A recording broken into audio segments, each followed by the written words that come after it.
So, good afternoon. For those of you who I haven't met, my name's Elizabeth King. I'm the director of the Center for Russian, East European, Eurasian Studies, and I'm also an associate professor at the School of Public Health.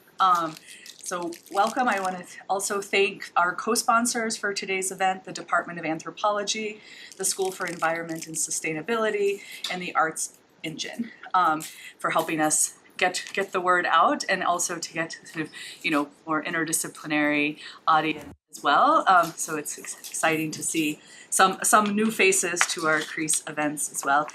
There's sign-in sheets if you're interested in more events that we would have. Please add your name, and we can add you to our listserv if you're not already on it. I also want to thank Dr. Nick Tobier, who's a CREES faculty associate, for making this connection and for helping bring the idea of bringing Dr. Hromadžić to University of Michigan. So thank you very much, Nick. I also, if I can remember there's so many buttons up here now, which ones to push for these things, wanted to let you know that we have one more CREES noon lecture of the semester, which will be Wednesday, November 19th, where we will be joined by Azra Hromadžić, who will give a talk, Piety and Power, Women and Religious Life in Central Asian Islam. So that's next month here in this room. And then CREES is also happy to co-sponsor two upcoming events, one of which is the Wallenberg Medal and Lecture, Free People in an Unfree Country, Standing Up to Kremlin Tyranny, Past and Present, where Vladimir Kara-Murza will be coming to campus. That's Tuesday, November 4th, over in Rackham Auditorium. And then CREES is also happy to co-sponsor the Dayton Peace Accords on Bosnia at 30, Successes, Failures, and Challenges Ahead, which will be Wednesday, December 3rd, over at the Michigan League.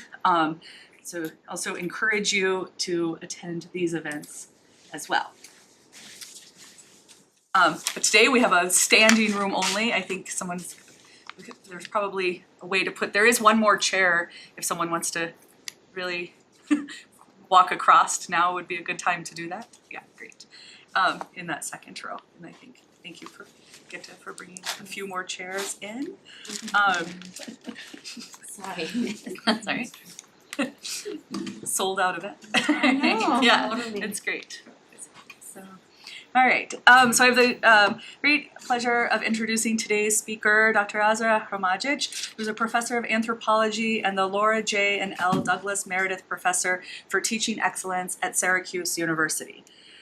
She has research interests in the anthropology of international policy in the context of state-making in post-war Bosnia and Herzegovina. Her first book, Citizens of an Empty Nation, Youth and State-Making in Post-War Bosnia and Herzegovina, was published by University of Pennsylvania Press and is an ethnographic investigation of the internationally directed post-war intervention policies and the response of local people, especially youth to these policy efforts. Several years ago, Dr. Hromadžić initiated a new project that ethnographically researches aging care and social services in the context of post-war and post-socialist Bosnia and Herzegovina. She co-edited a volume titled Care Across Distance, Ethnographic Explorations of Aging and Migration.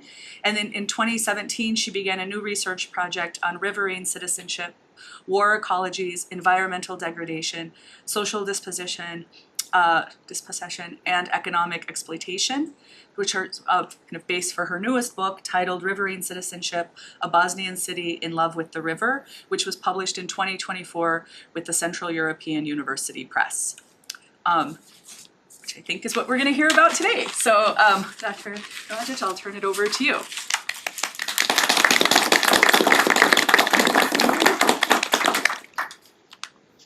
Hi everyone, dobar dan to all students of Serbo-Croatian and other related languages, and I hope everyone gets an extra credit by being here today.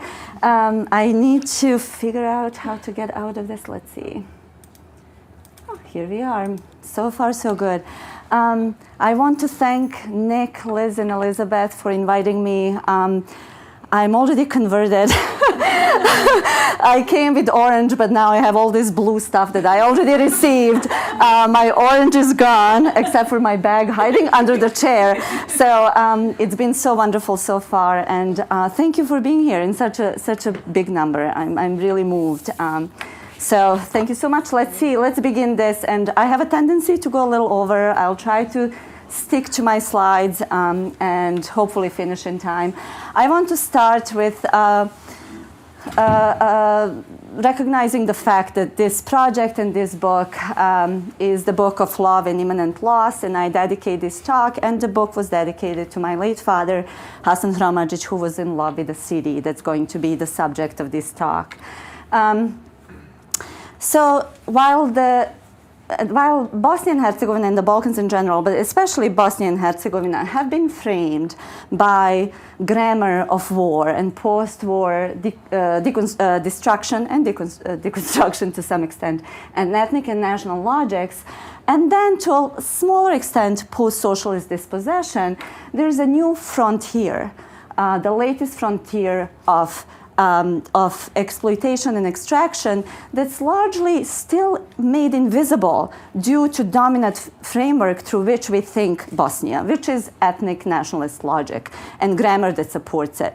So while I'm not saying that that logic and that lens is not important, I wrote a whole book about it. I think it exhausts and suffocates intellectual discussions and awareness about what else is happening. We are seeing that in Serbia, focus on extraction of natural resources is becoming a visible thing, but in Bosnia it's still largely invisible, especially in Western scholarship that's still dominated by post-Dayton ethno-nationalist politics, which you will hear about on December 3rd, when you have a 30 years since Dayton talk. And please say hi to my friend Edin Hajdarpašić when he returns to his university. However, so what I want to focus on is how nature, and nature in quotation marks, just to recognize that this is, again, Western epistemology that separates society and nature, how the Balkans became this major front line of green capitalism and green extraction. So my talk will focus on a particular instance of it, but I want you to get a sense that this is a much larger issue and much set of processes than what we will learn about today. Basically, there's a wider geopolitical demand to hydraulically develop the Balkans by extracting and capitalizing on really significant water resources and forest resources, I should say. The Balkans hide the biggest freshwater repositories in Europe. And as a result, 3,500 micro hydropower plants, so-called mini hydropower plants, often couched and enveloped in discourse of sustainability and being friendly to nature, which is all pretty much discourse, they're being planned, and 400 of these are being planned in Bosnia alone. And many of them are basically currently being erected as we speak. This is all part of EU enlargement pressures to create so-called renewable energy, oftentimes supported by discourse of sustainability and green transition that give then space to green capitalism, green grabbing, green statecraft, and also green opposition. And this is something that I will focus on today. And this green opposition is not necessarily green in its orientation and in its self-recognition. It's green more from bottom-up type of reaction to what was happening to the people in the region. So many of them did not necessarily even think green when they started protesting some of these developments. Okay, so that's the larger background to what's happening in the Balkans in terms of natural extraction, especially of riverine worlds. The Una River is the river that's located in northwestern part of Bosnia and partially in the largest city of Bihać, and we are going to visit that in a couple of slides. It forms the so-called natural border with Croatia and therefore the EU. It's known in the region for its emerald color, fast currents, ecological value, and also importantly for keeping people in Bihać, my hometown and a long-term research site, safe and sane during the 1990s war. And I'm going to talk about that in a little bit again. However, the river originates not in Bosnia, where most of its flow is located, but in very marginalized, mostly Serb minority populated region in Zadar County, but it's in a town called Donja Suvaja, next to a town called Srb. So it's a very kind of marginalized economically and otherwise region of Croatia where the spring of the river is located. After 5 kilometers, the river enters Bosnia, where it immediately becomes a national park. National park is an oxymoron probably in Bosnia. There are 3 national parks. The Una River is one of them. But there is, due to the structure of the state, there is no national agency that oversees national parks. So control, because the state is empty, that's my first book. So the control of this park or oversight comes from federal and cantonal level governance, which will become important when I talk about the 6th chapter of the book. So just keep that in mind. So the spring itself is very interesting. It's the 5th deepest spring. You see my 2 children next to the spring on the top picture. It's the 5th deepest spring in the world. And it was protected as a natural monument during the Yugoslav times in 1968. And then it became part of European Union's Natura 2000 network, which brings together, recognizes, and protects natural sites of natural recognition and beauty. So it entered EU Natura 2000 network in 2014.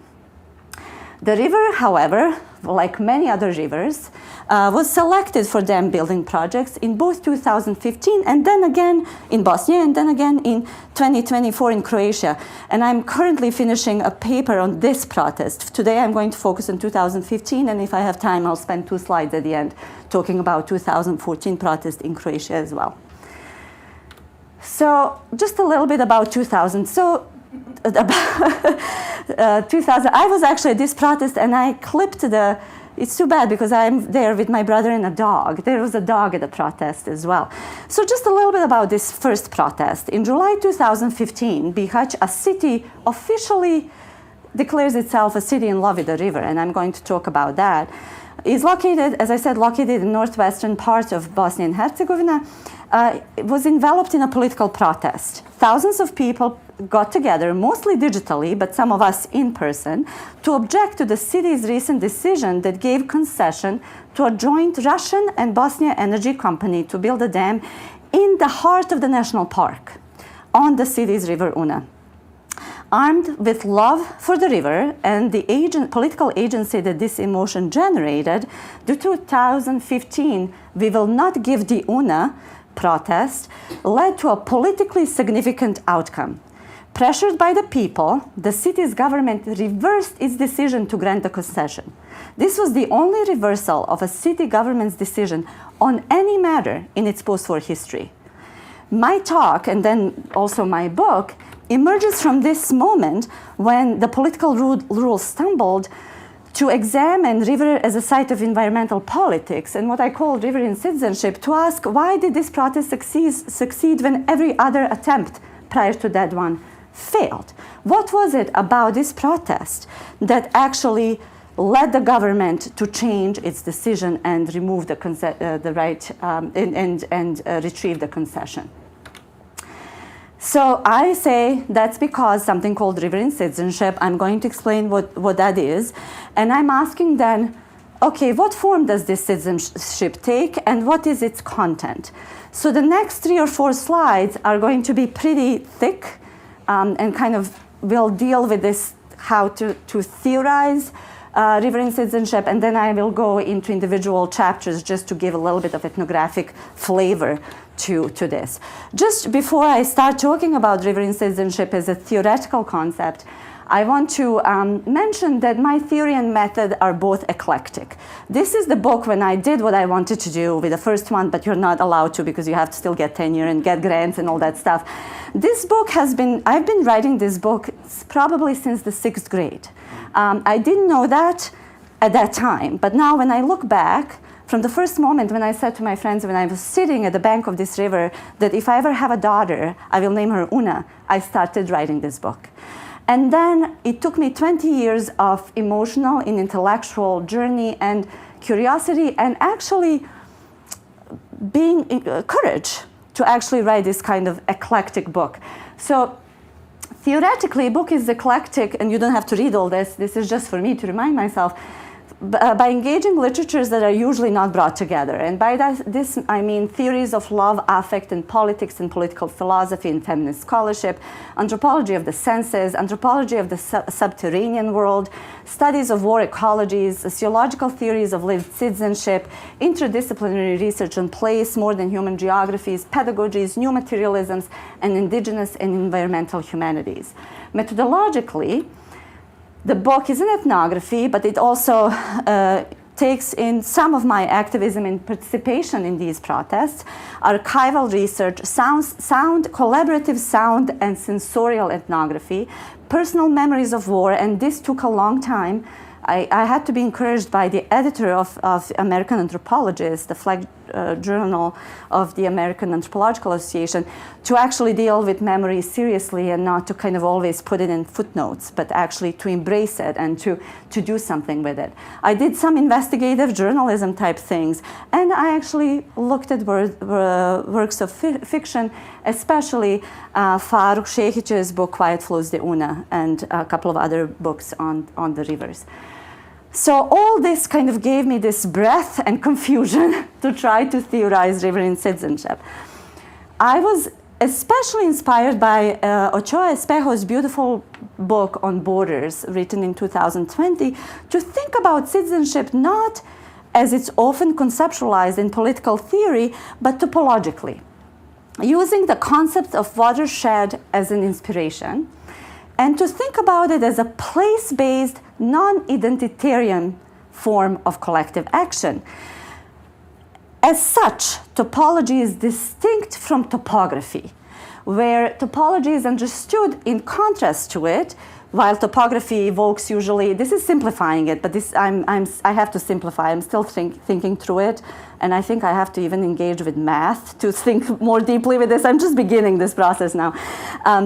So topography evokes fixity of borders, its horizontality, lines, and map. By topology suggests flow, marked by verticality, malleability, arrangement, connectivity, rhythm, power, and proliferation. So I'm not saying topography doesn't matter, and I'm going to tell you how it matters, especially in 2024 protests, but I want to emphasize topology to think about riverine citizenship.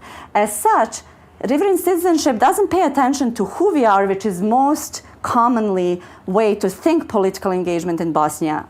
As soon as I meet somebody, it's like, which one of you, are you a Serbo-Croat or Muslim? Like, this is the first question that populates somebody's mind if they think politics in Bosnia, right?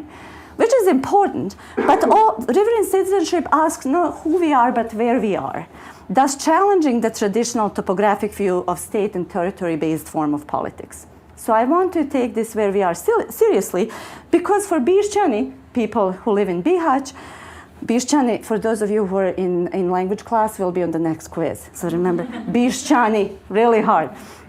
Where we are, where we think, act, and feel from, is understood as being next to, in, and with the Una River.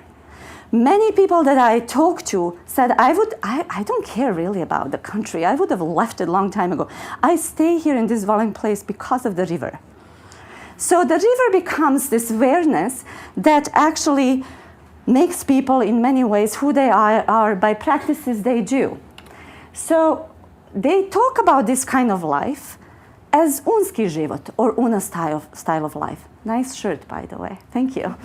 Unski život, or Una style of life, and I'll come back to that. So to think riverine citizenship, I'm also thinking with notion of watershed, because I think that watershed allowed me to think how certain alliances were forming around protest that topographically I couldn't capture.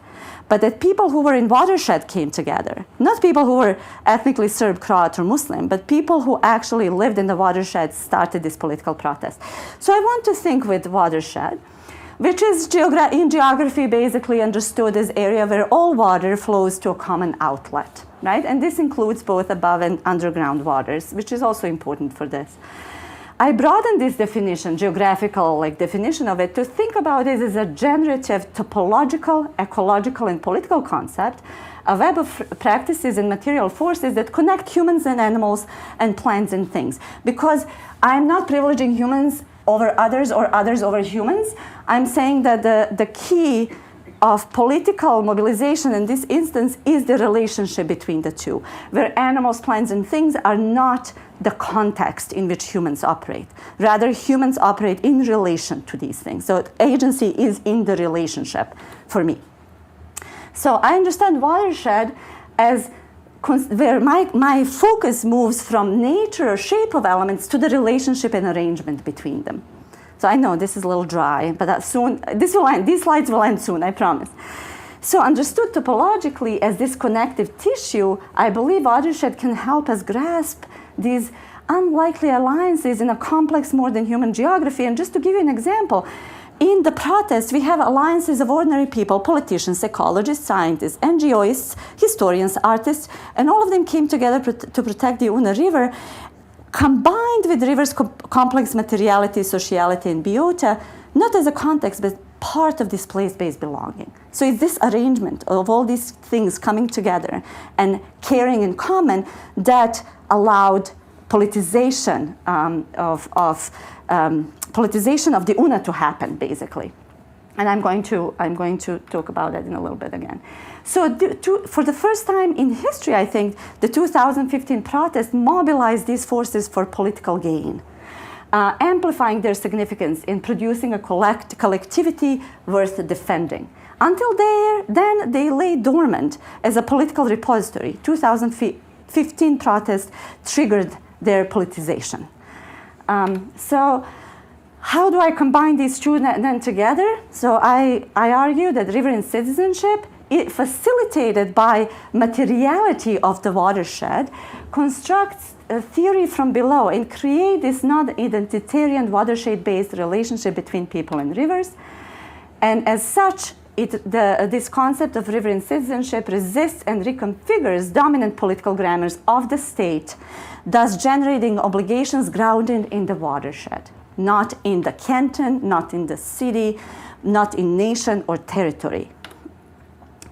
This thinking of riverine citizenship via watershed allows me and us together to pay attention to place and locality and therefore materiality, which always has specific situated form and scope.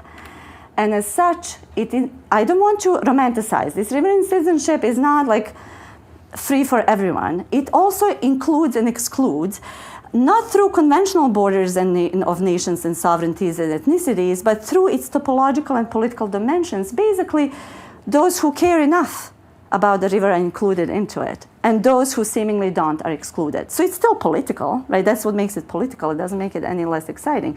It's just that inclusion and inclusion doesn't happen along the same grammar of belonging that we are used to in the region.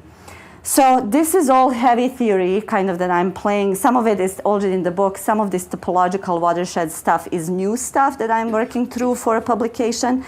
I will now, how am I on time?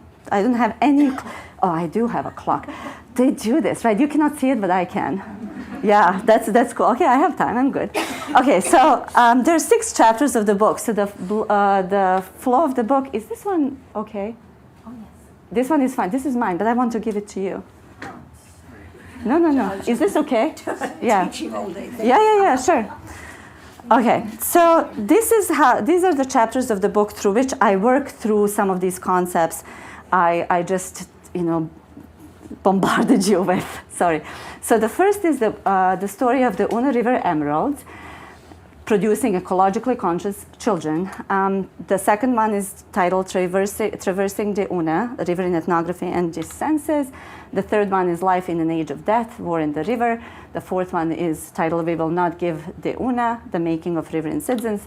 The fifth one is I Love Una, On Love and Politics in Multi-Species Relationships. And the last one is This Tourism Will Kill Us All, Eco-Opportunism and Slow Death of the River. So I will quickly go through each one of them now.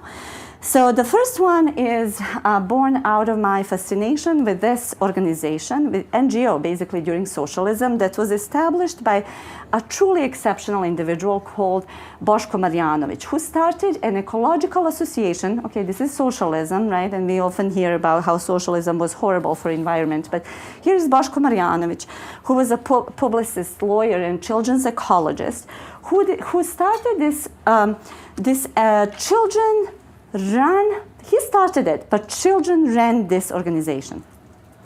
And the mission of this organization was to increase the ecological consciousness of Bihać youth and to advance the culture of preservation and protection of the river.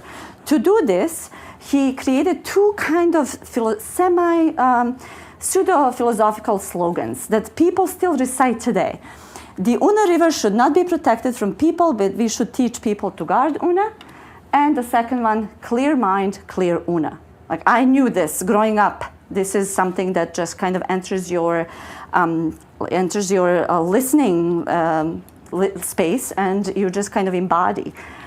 So this organization was extremely successful. It was really interesting. It had a children's parliament. It had a children's mayor and deputy mayor. They were super well run and organized. They had 113,000 members in 1999 in 97 countries of the world. Okay, so this was truly prolific, very systemic organization that worked, and Boško Marjanović understood to save the river, and he wanted to create Bihać to be ecological center of the world's children. Okay, so that was his goal, the whole world. He created a birthday of the river, which is May 17th. It's still widely celebrated, even though Boško Marjanović died and Una River emeralds are not as strong as they used to be, but it's still very much celebrated in the city. And the idea was that this was non-political. The idea was of childhood innocence, but anyone who studied children in socialism knows that the children are very political. That there's no such thing as children's innocent.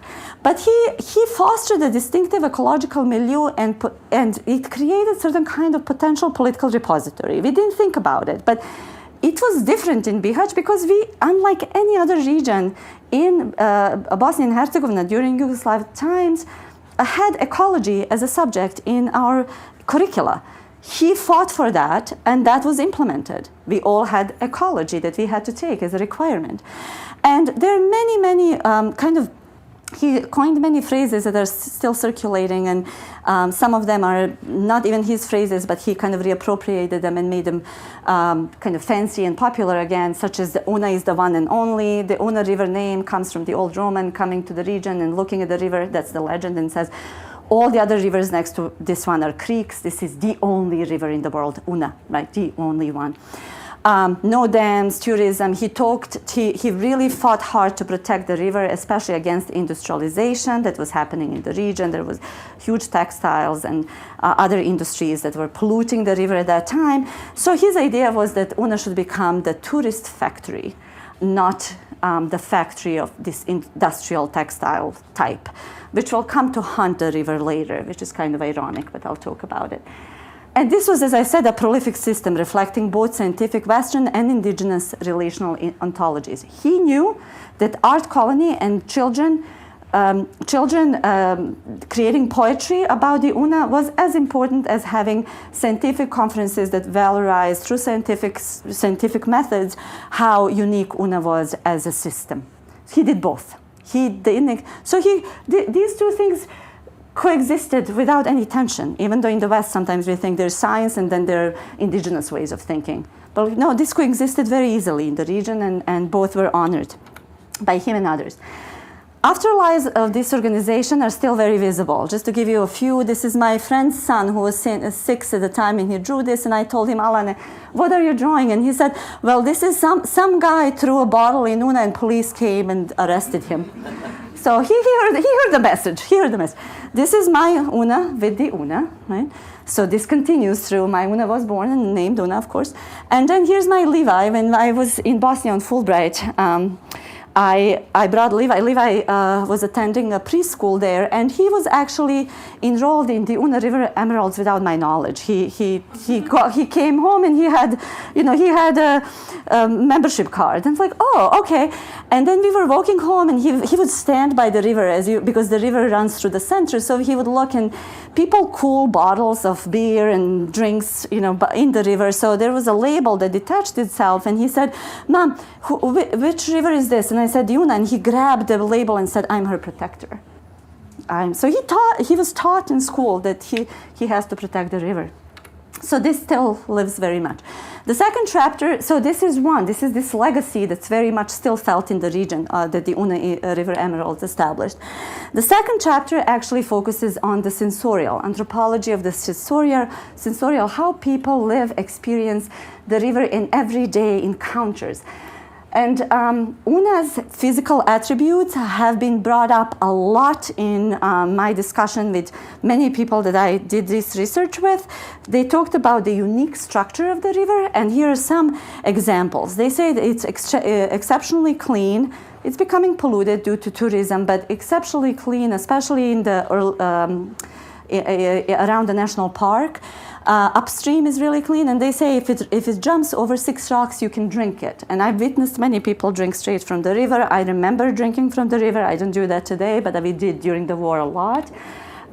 Cedra also is another texture that gives unique structure to the river, which is a rare tufa deposit, which is created over millions of years, requires very delicate chemical balance to build, and it creates cascades, and it kind of covers the riverine bed and riverine rock with this unique tufa deposit, as I said, that only exists in super clear and very cold waters.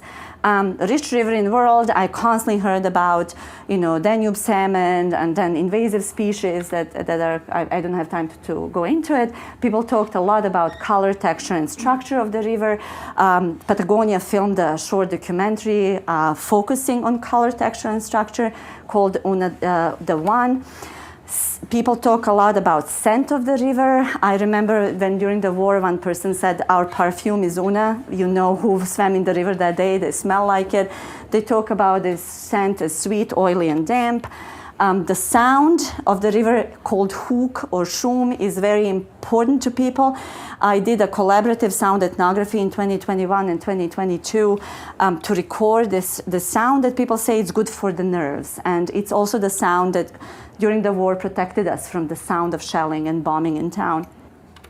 And also people talk a lot about the subterranean world because the soil is porous, karst, and there's a lot of anxiety about pollution and toxicity that comes especially formerly from the Plitvice lakes that's nearby national park in Croatia that couldn't sustain infrastructurally the number of tourists who were coming to region. So a lot of this was going into the porous soil and then coming into the water system in Bihać. So there is a lot of discussion about the river's subterranean world as well. Traversing the river, locating and orienting oneself in the long history of the earth, because people would say, Una was here before Christians and before the Ottomans. Una was here before the monkeys, one person said. So it kind of creates a compass of how one is rooted historically on this planet, right? So Una gives them that sense of historical depth. And one person said, life without the Una is unimaginable life in Bihać, Davor said. The third chapter looks at something that took me 20 years to write, which is joys of war. Okay, during the war, I lived in Bihać under siege for 3.5 years. And during that time, as one person said, it was beautiful. It was horrific. My brother was horribly injured, couldn't walk for 6 months, had to be evacuated to Zagreb. All these things are horrific. Many lost family members, friends. War is horrible. But war is also at times fun and beautiful and very human. And we sometimes dehumanize experience of people living in the war. When I say that during the war, I constantly colored my hair and I really desired Levi's 501 jeans. They're like, how do you have time for that? Because you're still human. And what made us especially human was swimming in the Una River during the war. So this history of the emeralds, the everyday traversing of the river and the river's unique structure and drinking coffee by the river, all these practices were deepened during the war when many of us found escape and meaning and more by the river and in the river. First of all, the UNA provided enough water during the siege for us to cover our basic needs. And it also provided an escape from endless shelling and detonations in town, since its powerful waterfalls and pristine beaches offered the shelters to us. At sometime during the summer, there would be 3,000 people on these beaches. It was really happening. And we all have, from this particular beach, Nick, you know Jotanovi maybe, section of the river, all of us who swam, and I cannot believe my parents let me do this. I was 16. I cannot believe they let me. You travel. This is a wild river, right? So you travel from one sedra to another. We all have the same scar from the war, hitting the same sedra, going down the waterfall number 6. That was a big one. So swimming together with each other and the river provided this glue for this type of communitas to emerge. Generations blended. It didn't matter who was how. I was 16. I had friends who were 13, and people who were 40. We were all swimming together, because for a short time, the typical distinctions that exist in pre-war time collapsed, and we were just together with the river, and this created moments of play, laughter, joy, and even fun in the context of death and destruction. So this is something I refer to as river-mediated communitas. So the best way to live in the ruins of war was to live with, inside, around, and through the Una River. As one person said, life livable was life swimmable during the war. So I think that's really good. Okay. So all these three things that I said so far prepared this political repository that was not mobilized until 2015 protest. So all this created this embodied sense of being with the river and with each other through the river, that allowed for people to actually kind of act together. And I happened to be in Bihać at that time doing totally different project. But when this happened and we learned that this deal between the Russian company or this person that the media called Oleg, who knows who was behind it, and really shady SDA politician called Bichakčić, that they were behind this project of building a dam, we just went out. We went in front of the city hall, and this was something that we felt was worth protesting for. So the Una River here became a hyper-subject, a common signifier that was pre-given to the act of gathering, but it was that which triggered our gathering. So this 2015 protest and then again the 2024 protest brought differently positioned groups, individuals, organizations, and witnesses committed to protect this unski život, to come together and act together, creating what Rajković calls motley alliances. No one expected this kind of convergence of groups to come together and act together. And there was a businessman there who had a fish farm protesting with, very left-oriented anti-business on the Una type of activists. And they were all together in this, so it was a moment of creating these motley alliances that are unexpected. So this eco-activism was fueled by people's near and far suspicion that the government was once again betraying them, selling them, and by feeling that unski život, or life itself as they knew it, was under attack. Because as one said, what's life without Una style of life? That's the only life we can imagine. What's important is that the grammar of this political movement was actually love.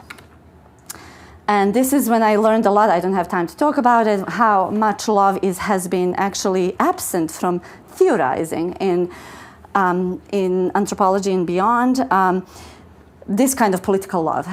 So the grammar of this protest was love. The 2015 protest felt different for many people because, as one person says, this was different. We entered this with our hearts, right? This is a different kind of calculation. And they acted with this love of the river as their main motto. Bihać is officially calling itself Grad zaljubljenu rijeku, city in love with the river. This is the main mantra of the tourist association in the city.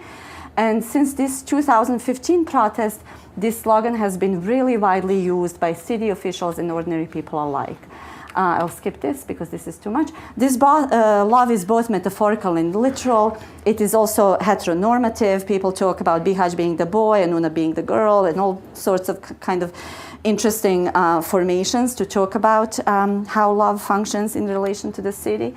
But what's important to me, and I don't have time to go into all that, is that this is the moment when this love becomes overtly political, and the Una River becomes a key word of politics. Ever since then, every political platform includes the Una in their work. Okay, so this riverine love is, okay, I don't need to talk about that. I know I have to give, so I'll just go back to the last one. The love under this pressure of dam building was transformed into a political force, unleashing political action while holding people in their dwelling place. And this is what I call riverine citizenship. Okay, so, okay, interesting. So what happens after? What happens after, and this is like one person said, is this a happy story or a sad story? I'm like, it's both.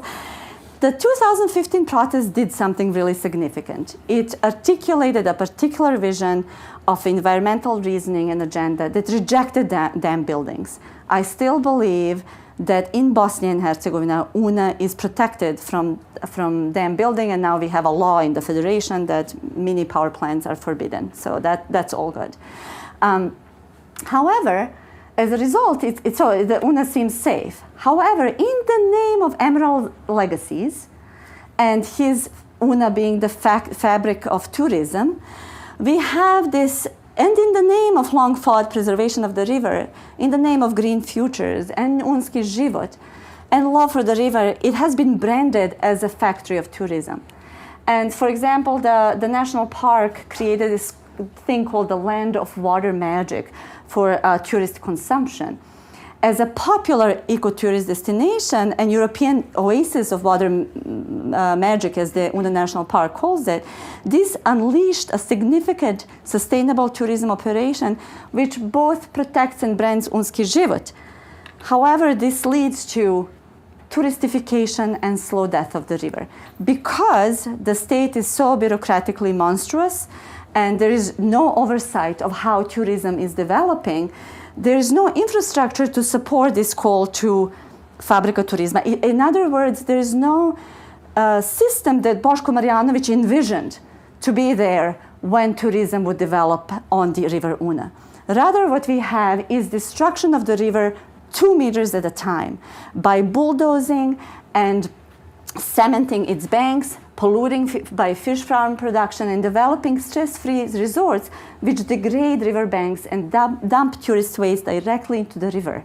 So there is very little oversight or capacity or willingness of the state to do this, and there's so many crazy instances of this. This is a really kitschy Natura art village. By this national park starts here because this person is so connected and wanted access to this dvoslap or waterfall. He moved the sign of the national park 50 meters so he can have access because he has connections in Sarajevo, right? So we see that because of this bureaucratically monstrous, fragmented, and semi-absent state, which is unwilling or unable to control these developments, that Una is being destroyed, not because of dam building, but because of this ethnographic contradiction, which is both looking at protection and destruction at the same time. So there is a categorical commitment to protect the river on the one side, and then there is this simultaneous slow destruction of the Una 2 meters at a time in the name of sustainable green tourism, often by the same people who protected her in the first place.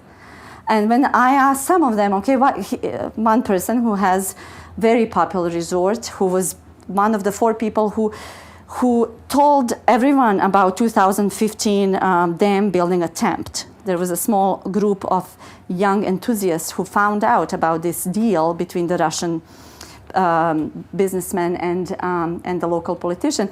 He now has one of these resorts, and I said, you call this stress-free zone, there's no Wi-Fi, but 50 buses come every day from Croatia, from Plitvice Lakes.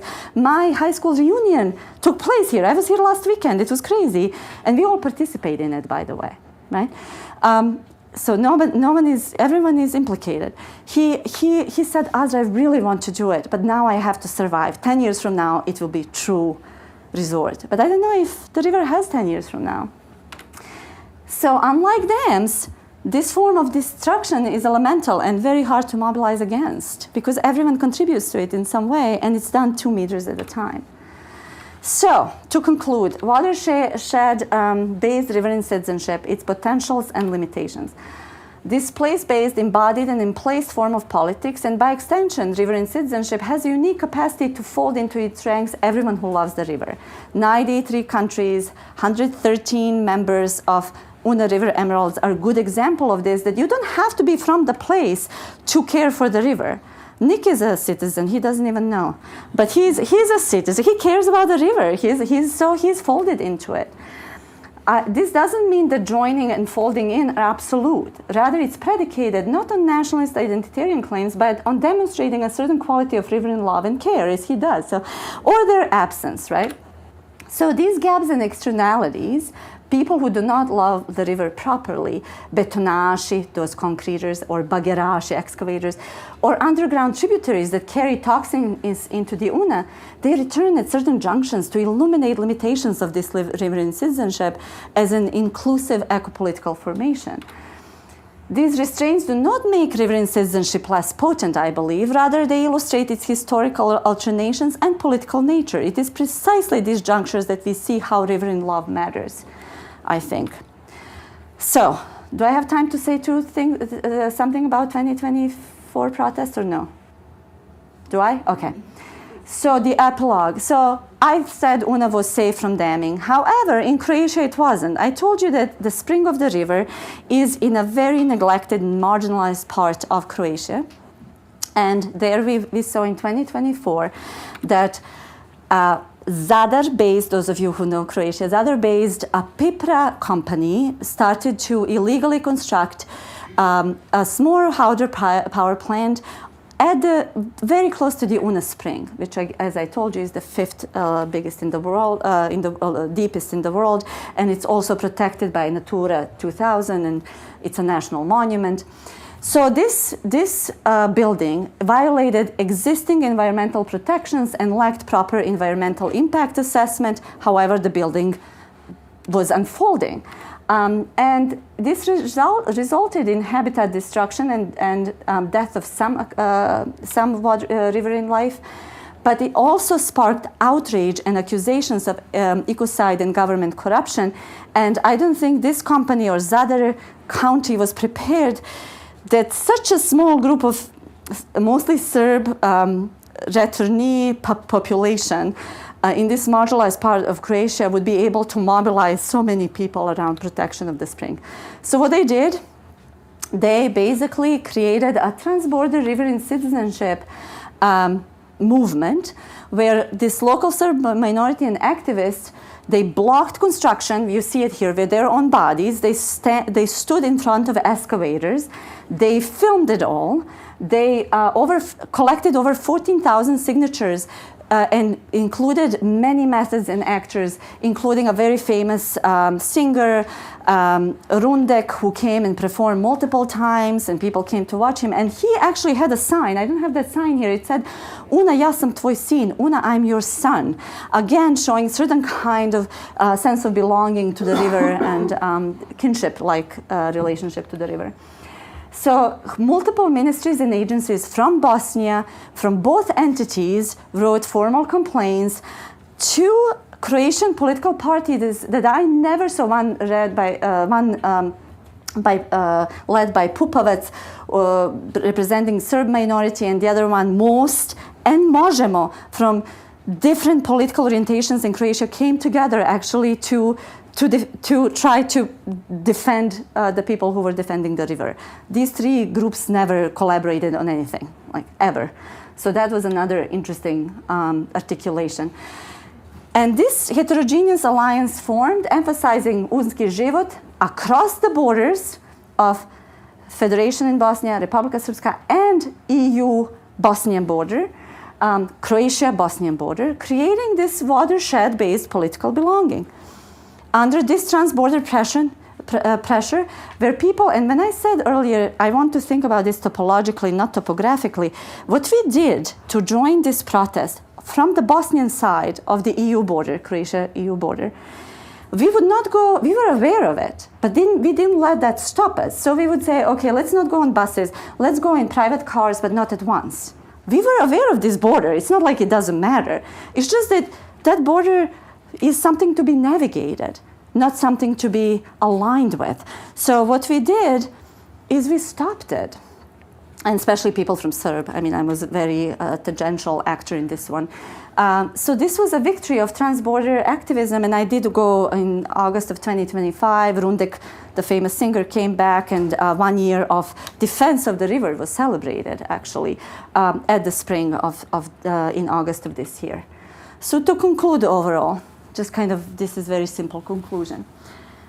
I think that thinking with riverine citizenship this way challenges dominant models like in political science, this desert island model, and shared identity theory, which still shapes thinking about borders, territories, and belonging. I think that 2015 and then especially 2024 protests disrupt these horizontal topographical affiliations.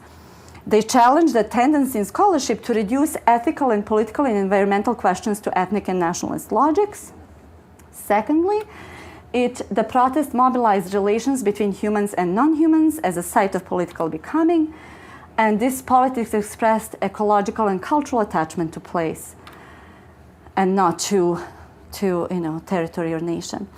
Riverine citizenship is flexible, but it's not without exclusions. It doesn't fold everyone evenly and equally.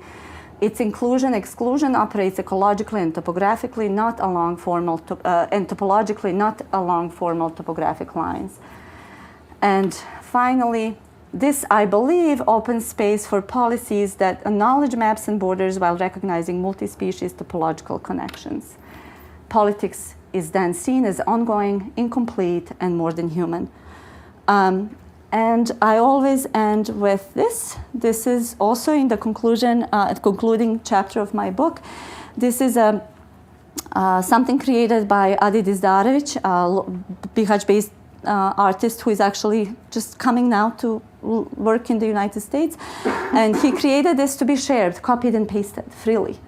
And he did that, and these are basically, and when I asked him why these brackets, he said these are the actual fences and borders that are created around the Una with all this tourism and all this destruction and all this. This is concrete that's being poured, and it's up to us to either let it be or destroy.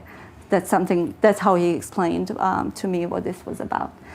So I know I spoke really fast, but I did 45 minutes. I did, and well, thank you for listening. You were the best audience. So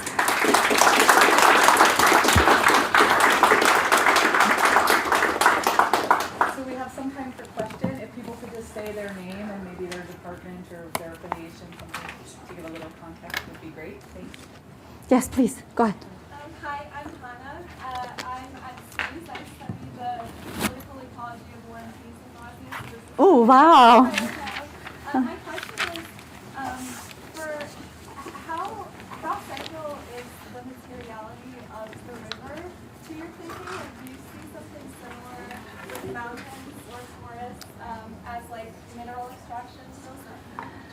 So I think, yeah, that's a great question. I think materiality is very important. I did bracket it mostly in chapter 2, so that's where and I was a little bit scared because I realized that, I had my own very colloquial understanding of materiality of the river, but then I realized I really had to study, like, how is the Cedra formed? Like, what kind of process is this geologically? I don't have a capacity, right? So, but I did especially focus on sound and the way, and wrote a collaborative piece with a colleague, Amir Husak. It's probably forthcoming next year, on collaborative ethnography of sound. And he had all the equipment and all the knowledge, and I was the ethnographer trying to, follow him and listen with him.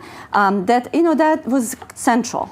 But I do agree that, and some people have written about this, that it doesn't have to be the river, obviously. Every time I give this talk, people say, oh, that's just a lake that I run around every day. Or they just didn't think about it, but they say, oh, I have that kind of orientation. Or I have students who say, that's so interesting. I grew up by the river and I have no feeling for it. We don't, because our life doesn't direct us. It's not a compass around which the social life and historical life unfolds. So I've heard both, right? But I think in Bosnia, where rivers and mountains do have a particular also mythology around them. I hinted at that to some extent. I think there are many, many spaces in which this kind of materiality of the land, which shouldn't be romanticized because it's also land dotted with landmines. David Hennig is writing about it, right?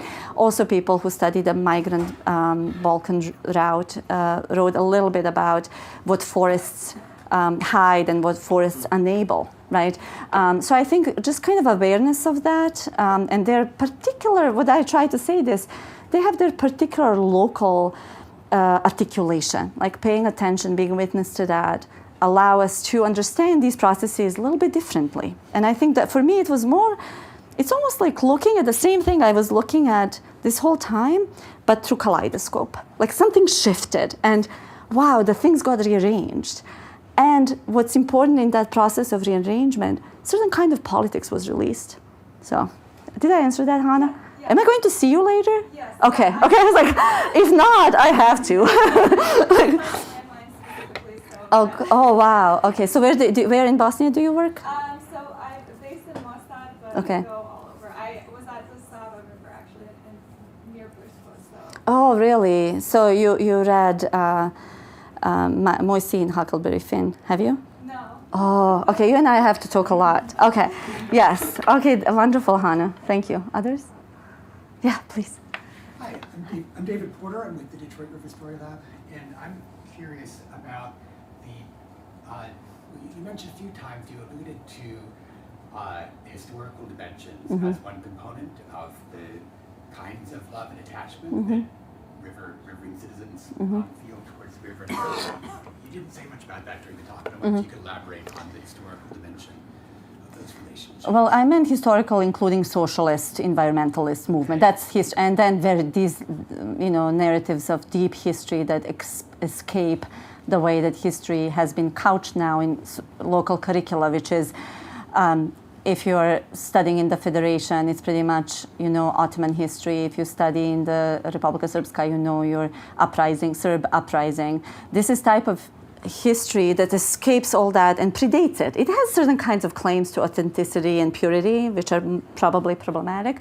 But this kind of colloquial way of thinking history that, UNO was here before any of these formations, and it always oriented us. It's kind of more a compass of where I belong, from which, not where I belong necessarily, but that too, but how I look at the world, right? That has this kind of historical continuity regardless of different empires coming and taking over.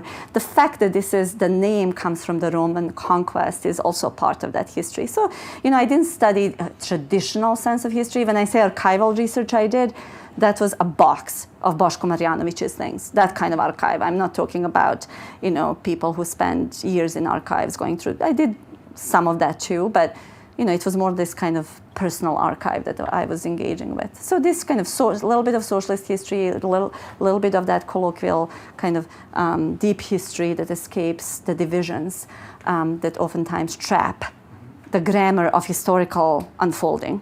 Am I making sense at all? Okay, so maybe I should write a history book. It's time. Enough of people turn to archives. Enough of ethnography. But thank you for that. Which group? What did you say? Detroit? Detroit River Story Lab. Oh, that's the one. Can I go on a ship that takes students and tells them about Detroit River? I would love to. How is that river? Is that river dammed a lot? No, it's actually technically hydraulically not a river. It's a strait. It's only 35 miles or so, but it's called a river. And many people locally show a strong sense of attachment to it and are activating and mobilizing around it for all sorts of purposes. That's great. Congruent with what you're talking Is that in that special issue, like Detroit, Singapore, Bihać? about. A little bit. Oh, yeah. Okay, we're already looking at these connections. Well, some people are looking. I'm just contributing a little piece. Thank you for that. Others? Yes, please. Hi, I'm Asim Kanoli from the Department of Anthropology in Kosovo. Yeah. And I'm here in Fulbright Scholarship. Oh, wonderful. And I liked your talk. But it reminded me of some of my colleagues working in Albania. Yes. Well, because the Osa River there, the widest river in Europe, is being protected now by the state, but also drew a lot of attention from international activists, even movie stars like Capri or so. Yes. And I was wondering, did UNA draw attention from EU activists? Oh yes, oh yes. It's actually to the point. So I didn't have time, but thank you. I was hoping somebody would ask about these other. Albania is a very good example, and a couple of rivers in Montenegro and Serbia as well. But what's happening is that saved the Blue Heart of Europe NGO. That many of NGOs are either Austrian or German in origin. But Uli, who heads Save the Blue Heart of Europe, really emphasized a couple of. He works closely with the Coalition for the Protection of the Balkan Rivers. So there are all these networks that are being established across country and interstate lines that are gathering people who are interested in protection of so-called natural resources, and oftentimes support does come from Western European NGOs that feel that the battle is lost in Western Europe and it's still happening in the Balkans. And that, again reminds us of, what Buden always talks about, not thinking about East-West Europe as in geographical terms, but in terms of temporality, lacking behind. So people in Bihać often talked about how are we supposed to both modernize that the EU is requiring, build these dams and then destroy them so our salmon can flow. How can I be in both times at the same time? They're aware of this idea. So Patagonia came and stood behind the protection of the Una River. Uli and I met him this August, he has a very ambitious idea. He wants Una to become a trans-border national park that includes both Bosnia and the EU. Good luck with that. That seems like a bureaucratic insanity, but these are people who are pushing this, talking to Brussels about this. They have access due to their position in Europe to talk on behalf of the local people, right? The local people. So there's a lot of actually cooperation happening, especially through the coalition for the protection of the rivers in Bosnia and beyond. There could be more, but I think that everyone is becoming more and more aware, sometimes through these foreign agents, sometimes who come and want to help or illuminate or draw attention to local causes. And I just presented similar thing just 2024 about the 2024 protest at a conference in France, and there were scholars on the panel from Albania, from Serbia, myself from Bosnia, from Croatia, and there's now an attempt to create special issues, to create more conversations across national borders. So yes, there's a lot. How is Fulbright in Michigan? Yeah, enjoying it? Okay. Yeah. Oh, I'm glad. I went on Fulbright to Bosnia, which was kind of weird. I had to pretend I was a foreigner, they told me. Even to go to the ministry of for whatever, odjel za strance, however you say it, the office for foreigners, and to tell them to register myself. And they said, that's impossible, you're a citizen. I was like, no, they want me to be a foreigner this year. It's like illegal impossibility. So I hope your Fulbright is not as interesting. Yes, you had a question too. Yeah, so I was interested in kind of you were talking about the Una River emeralds, and just kind of you sort of talked about how I wasn't fully sure if they still exist, but they kind of decreased. And also do you think with what's going on with kind of this mass tourism and increase in that year, they're going to return, or a new group will take their place because they were kind of the ones that Bosco was, who was kind of promoting tourism? Do you think new grassroots movement will come up, or do you think Una River emeralds will return this spring? That's such a good question. It's kind of, I'm Ethan with CREES. I'm a master's student with that. Oh, great. In what? I study Russian Alaskan kind of history. Okay. Wonderful. Also deals a lot with water. Yeah, sure. That's super interesting. Thank you for your question. It's really good. So the Una River emeralds exist now, and unfortunately, the person who is the head of them now was also the person who ran the national park for the longest time.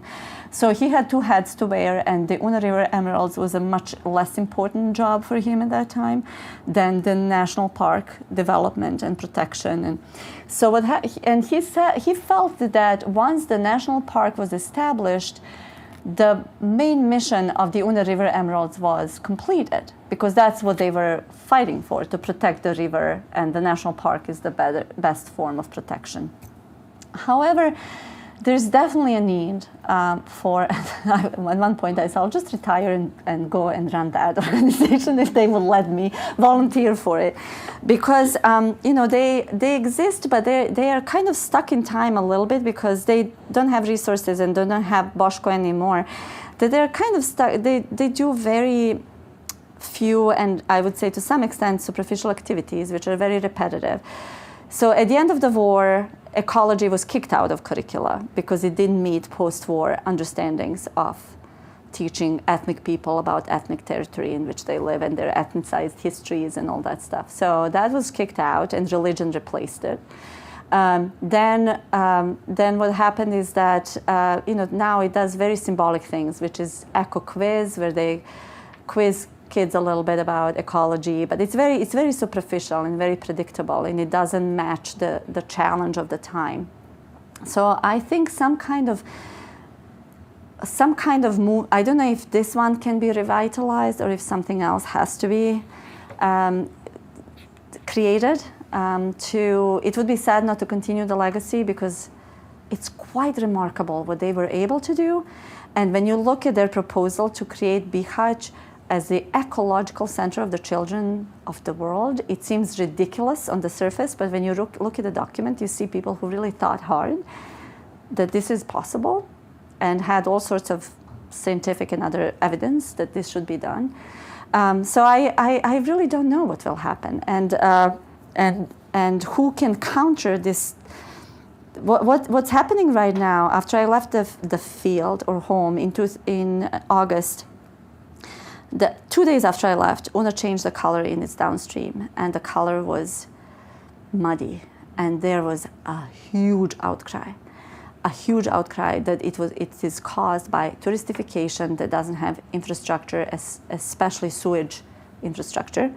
And sewage is a whole different story I don't have time for, but not even the city center is connected to the collector, the sewage collector. The city center releases its feces into the river, right? So, meaning the mayor, and right? So you have all these contradictions. But this outcry did actually make the current mayor say, we are going to destroy all the illegally built, 2 meters at a time, concrete, made banks of the river. And we are going, and they started with it. This is, I don't know, I think the task is enormous given politicization of that even judges and policemen have these properties that use the same beautification techniques to actually, to destroy the banks of the river. And the flooding is becoming more prominent due to that. So it seems like a giant task, but people are becoming much more alert, it seems to me, and this affected not only downstream in the Federation, but also towns in Republika Srpska, and people were coming together and trying to, it cleared itself, but the mayor is now being pushed to actually deliver. So we'll see.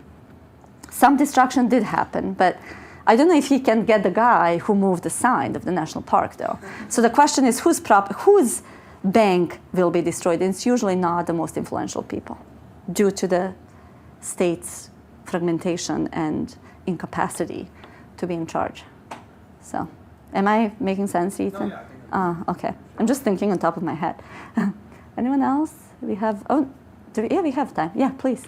Hi, my name is Dan. I know Dan. We met. Yeah, we just met. Yeah. I'm an anthropologist. Great. Linguistic anthropology. I was thinking about this multi-species dimension of of your work at the Una River, and specifically thinking about, you mentioned them a couple of times, people that draw resources from the river, like the fish farmers. How how do they relate to some of these like projects? Where on the one hand, they want to stop some of the extraction, Mm-hmm. but they want to be implicated in, you know, in some other. Right, and I think that's seemingly contradictory, but I think in local context that's not that contradictory. As an anthropologist, you go and it's like it makes we're implicated because I took my children on a river safari. I was contributing to this, right?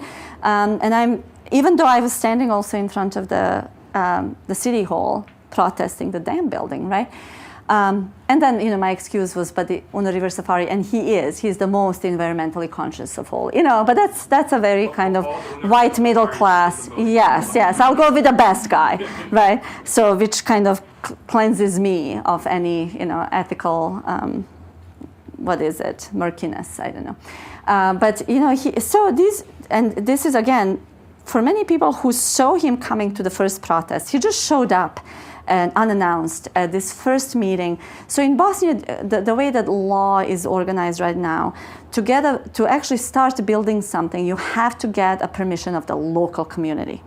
So secretly, the Russian Oleg and the very shady politician in Sarajevo, Bihać, went to the local community, which, they're 100 people, like average age 107, right, who live in the village. I'm exaggerating, but you can imagine. Living in this village, Martin Brod. And these 4 guys that I mentioned, working for a small NGO, found out and went with cameras and started filming it. Because they had to go and get a permission to start building, and they didn't expect any resistance. And this tycoon, basically, a fish farming guy, shows up and says, I'm against it. And the villagers kind of listened to him. He's a powerful person. And that created an atmosphere that no one expected. And when I interviewed him, he actually had much more understanding and much more historical relationship to the river than you would think somebody who has a fish farm business and is polluting the river would have. But he grew up on the banks of the river. The Una River saved him when he was kicked out of high school. He failed a grade, and his mom was really furious, and then he started fishing a lot. And he spent a lot of time at the river, and he says, it saved me. So what he wanted to do is really recycle, I don't know anything about this, but the fish waste that they said was the biggest problem that this farm was producing. He wanted to create a place where you dumped it and treated, and he said it can be excellent compost. This is a good, actually, strategy. I want to do it. The problem is it's on the land of a Serb refugee who left and who is refusing, because this was already in the project to be built eventually when the national park happens. But they couldn't get the land because the Serb priest in town was telling everyone not to sell the land. So you have these very complicated things that he says, I want to do it, I just cannot do it.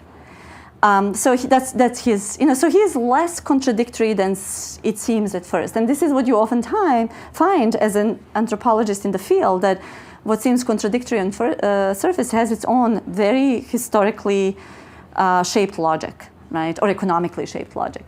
So no one was surprised by his presence or, and having this grammar in common of growing up by the river and understanding the river. And he really understood it. That kind of gave him also a certain kind of social capital. So I don't know if I answered that, but You added a lot of ethnographic texture to that, so that helped a lot. Maybe that's who I am. Yeah, ethnographic texture is my last name. I hope. Yeah, I think there's time for one more. They told me 1:20. Yeah, one more question. Yes, please. Okay. Yeah. Who was first? I don't know. I didn't. Go ahead. Yeah. Very interesting. Thank you. Eye-opener for me. I wanted to comment on the word topology. Yes. It has a mathematical Yes. branch of mathematics Yes. as well. Yes. And it might, and geometry. Yes. It might inform. Euclidean geometry, right? Yeah. You know more than I do, I'm sure. Yeah. Actually, Non-Euclidean. Yes, non-Euclidean. Sorry, because it's not flat, two-dimensional. Yeah. Yeah. right. Yeah. You But tell it me might- more, actually. It might inform Mm-hmm. your concept. It has no size Mm-hmm. associated with it. Mm-hmm. So it could. Right. Potentially stretch endlessly. Yes. Right. So it adds to. Right. It could Yeah. add to your concept Mhm. that all of these are connected. Right. Planetary. Uh-huh. Wonderful. Mhm.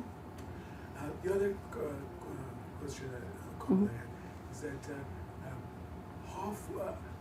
is it planned to be included in the constitution of Bosnia? What? Nature. Nature? Right now, in the Constitution, try to include anything in the Constitution. It would be really, really difficult because the Constitution is frozen in so many. But it is in the federation, in the federal. So it's much easier to work on sub-state level because on the state level, there's very little that the state has control of in Bosnia. So on the sub-state level in the federation, actually, these power plants, small power plants, have been forbidden. This was a huge victory. You wouldn't believe how hard it is in the Bosnian context. Maybe you know more than, I assume. So this was a major victory. To get anything in a country that's so bureaucratically fragmented. So Bosnia, in some instances, has 13 levels of governance. Okay? So it's the most bureaucratically complicated, possibly, state in the world. And where the state itself holds very little power. Okay? So a lot of power is in the name of consociation and peace building and peace in general being delegated to the sub-state level, which fragments a lot of these things because, as you know, natural things cross these boundaries oftentimes, just like the Una River does, and cannot be controlled like, section by section. It needs certain kind of even beyond the state type of framework to protect it. Right? But there is very little mechanism or willingness to create anything on the state level at this point. So given that sub-state federal government was able to do this is a huge victory. About topology, thank you. I did mean non-Euclidean. Euclidean geometry, if I understood, I'm starting to read about this, which freaks me out. Like, I thought I left, calculus in high school. Like, why am I looking at this? But it's kind of, the idea is more, Euclidean is more flat, geometrical, two-dimensional, and that this non-Euclidean is opening up all these connections and shapes that escape Euclidean, if I know so if I'm reading proper resources. So that's exactly what I love about it is exactly that it has this potentially endless ability to draw in many people who, if you use topography, seem not connected to that space, right? Am I? For you to decide. Yeah, okay. I decided. I decided it's good. I love it. Thank you for it. Sounds good to me.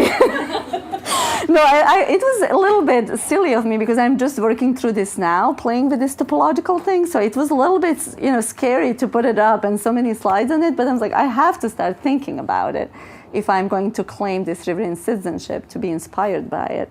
And that scholarship is little, but it's in geography, not in math, right? The scholarship on topology is now in human geography literature primarily. So that's why I will flirt with, not with math, because that relationship is over. So, but thank you for seeing that it might be relevant. I appreciate it. Thank you so much. I know I'm almost out of time, but I want to go back to you. Yes. My name is Tyler Barrett.